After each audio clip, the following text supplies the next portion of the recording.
Je voudrais vous raconter encore une très très belle histoire. Ça commence par une fièvre qui ne cesse de monter. Cette fièvre-là, elle est apparue chez la petite Bracha, une petite fille qui se réveille en pleine nuit en pleurant de douleur.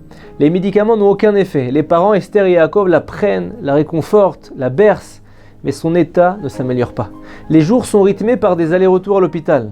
La petite Bracha subit de nombreux examens. Au bout d'un énième examen, les médecins décèlent enfin ce qu'elle a. Esther et Yaakov arrivent dans le cabinet du médecin, le cœur serré, la peur inscrite sur leur visage. Bracha souffre d'une maladie rare, au nom très compliqué, et doit se faire suivre par des spécialistes dans ce domaine qui sont à New York. Eux, ils habitent en Israël. Les vacances de Hanouka approchent à grands pas. Esther et Yaakov réservent des billets pour toute la famille à destination des États-Unis. Contrairement à l'excitation qui règne habituellement pendant le trajet des vacances, cette fois-ci, bien évidemment, tous les enfants sont silencieux et ressentent le besoin de toucher leur sœur pour s'assurer qu'elle est bien avec eux. La première chose en arrivant est bien sûr le rendez-vous à l'hôpital où tous les experts sont présents pour examiner la petite Bracha. Toute la famille attend, anxieux, en lisant des psaumes, des teilim et en feuilletant d'un regard absent les magazines de la salle d'attente. Puis le médecin sort et invite les parents à se rendre dans son bureau. Leurs examens confirment bien ceux effectués en Israël. Bracha doit être immédiatement opérée et rester sous surveillance médicale pendant les 6 mois post-opératoires. Le choc est terrible pour la famille. Yaakov, le père, n'arrive pas à signer les documents pour l'opération. Il a l'impression de sceller lui-même un décret. Il a besoin de temps. Ils sont jeudi après-midi et il dit au médecin qu'il reviendra dimanche pour signer et tout mettre en place.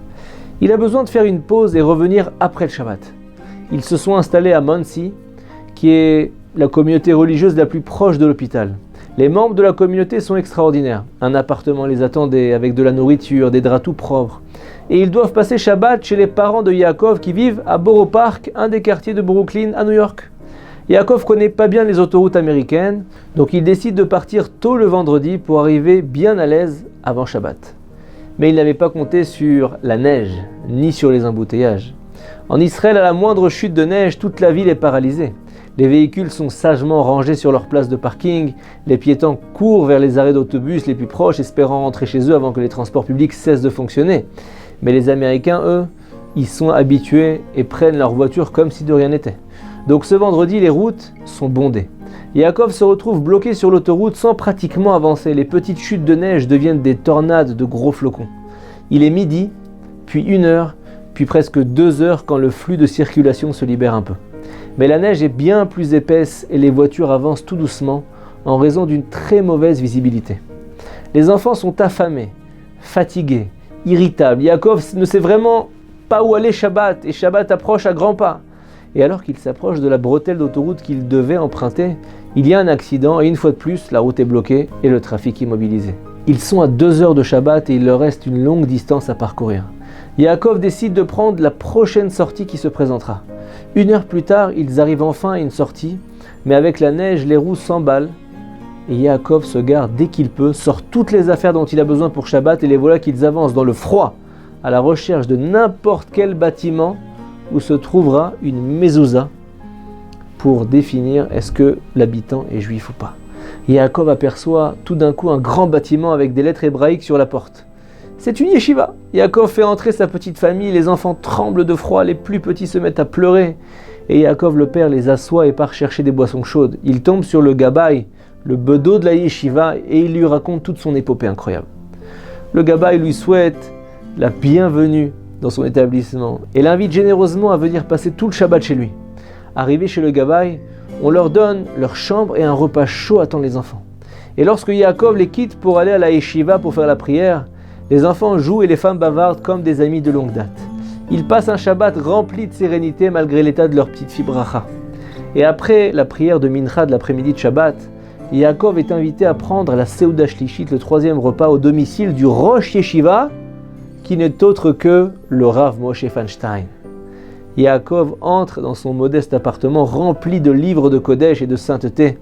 Il est impressionné. Il a du mal à croire qu'il est assis à la table du géant de la génération, le grand Gadol Ador Rav Moshe Feinstein. Et Rav Moshe se tourne vers lui et avec l'amour authentique qu'il porte à chaque juif, il lui demande comment il est arrivé à la yeshiva. Et Yaakov lui raconte toute l'histoire depuis les premiers examens de sa fille en Israël. Le Rav écoute son récit avec attention.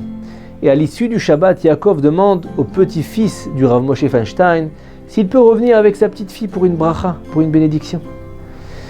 Le Rosh Yeshiva était sur la fin de sa vie et très faible, mais on lui donne la permission de venir pour quelques minutes. Yaakov se sent léger comme s'il volait. Rav Moshe Feinstein, le grand décisionnaire de la génération, allait donner une bénédiction à sa fille. Et le Rav demande à la petite bracha de s'approcher de lui. Il lui fait une bénédiction pleine d'affection et de chaleur, comme s'il venait de bénir sa propre petite fille. Yaakov le père a les larmes aux yeux, il ressent une puissance particulière dans cette bénédiction. Et de retour chez le Gabaï, le bedeau, ils rassemblent leurs affaires et sur le pas de la porte, au moment de se dire au revoir, le Gabaï prend Yaakov et lui confie qu'il a une fille qui n'était pas présente ce Shabbat et qui tarde à se marier. S'il peut se souvenir d'elle au cas où il connaît un jeune homme, pourquoi pas, comme c'est la coutume chez nous. Yaakov lui promet d'y penser, connaissant maintenant le papa, il n'avait aucun doute que la fille devait être pas mal du tout. Le lendemain, il se rend à l'hôpital pour le dernier check-up avant l'opération de la petite bracha. Le médecin examine très attentivement la petite, il fronce les sourcils, il prend des notes et Yaakov et Esther attendent tendus. Le docteur reconsulte tous les examens et son regard s'illumine et il annonce « Je n'ai jamais, mais alors jamais vu un tel miracle en 12 ans d'exercice dans mon métier. » Et là, il est très troublé. Il dit « Je n'ai jamais rien vu de si extraordinaire. Comment c'est possible? Elle était très malade. C'est incroyable, elle est totalement guérie. On dirait que la maladie n'a jamais été là. » Esther et Yaakov sont aux anges, le sourire aux lèvres. Ils boivent un petit verre avec le médecin en se souhaitant les chaim, mais ne dévoilent rien à propos de la bénédiction du Rav Moshe Feinstein. Et quelques jours plus tard, ils sont installés dans l'avion de retour vers la Terre Sainte, toute la famille en bonne santé, cette fois beaucoup plus joyeux. Et 2 semaines plus tard, les fiançailles sont joyeusement célébrées entre le neveu de Yaakov qui étudie dans une yeshiva en Amérique, avec la fille du Gabaï de la yeshiva. Qu'est-ce qu'on peut dire de cette histoire? Parfois, être pris dans une tempête de neige ou toute autre épreuve peut s'avérer a priori très bénéfique. Shabbat Shalom.